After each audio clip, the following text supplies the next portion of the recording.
Hello बच्चों, let's read this question. So this question says disadvantages of fossil fuels are. ठीक है, fossil fuels के disadvantages बताने।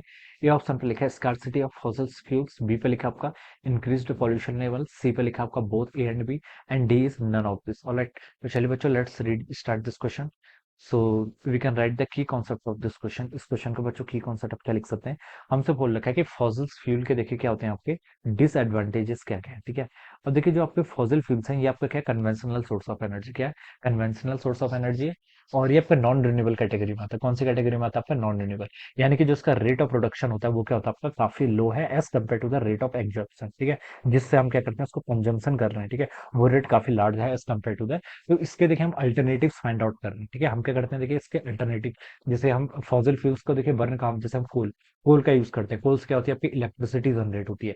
हमारे जो व्हीकल्स रन करते हैं, ठीक है, वहां पर भी देखिए क्या होता है, वहां पर भी आपके जो फॉसिल फ्यूल्स होते हैं ये क्या करते हैं, बर्न करते हैं। इसके कारण एनर्जी आती है, और उसके कारण ही देखिए हमारे जो ट्रांसपोर्टेशन में देखिए, या फिर हम इसके लिए क्या करते हैं, इन सब चीजों का क्या करते हैं, फॉसिल फ्यूल्स का क्या करते हैं, यूज करते हैं। ठीक है, अब देखिए बच्चों, हमसे क्वेश्चन ने बोल रखा है कि डिसएडवांटेजेस बताने फॉसिल फ्यूल्स के। ठीक है, फॉसिल फ्यूल्स के देखिए ए ऑप्शन पे लिखा है scarcity of fossil fuel. Scarcity का मतलब होता है देखिए एक्सटिंक्शन, मतलब ये आपके क्या हो रहे हैं, खत्म होते जा रहे हैं। ठीक है, so this statement is also correct. ठीक है, ये स्टेटमेंट क्या आपका बिल्कुल करेक्ट है। जो आपके फॉसिल फ्यूल्स हैं, ठीक है, ये क्या हो रहे हैं, आपके खत्म होने के कगार पे ऑलमोस्ट। ठीक है, तो हम बता सकते हैं कि क्योंकि इनका रेट ऑफ प्रोडक्शन क्या है, वो क्या है, बहुत स्लो है। इनको मिलियंस ऑफ द ईयर्स लगते हैं। क्या लगते हैं? मिलियंस ऑफ द ईयर्स लगते हैं। अर्थ की कोर पर देखिए, कोर नहीं कहेंगे, ठीक है, लेकिन अर्थ के नीचे, ठीक है, जो हमारी सरफेस है उससे नीचे देखिए, हाई प्रेशर पर, हाई टेम्परेचर पर, ठीक है, ये हमारे फॉसिल फ्यूल्स क्या होते हैं, जनरेट होते हैं।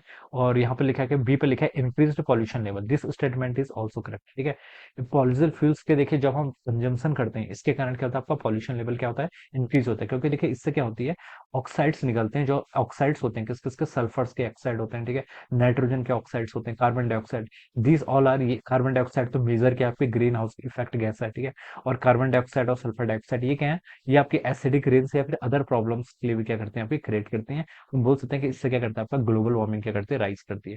तो बी ऑप्शन भी बिल्कुल करेक्ट है। सी पर लिखा है बोथ ए एंड बी।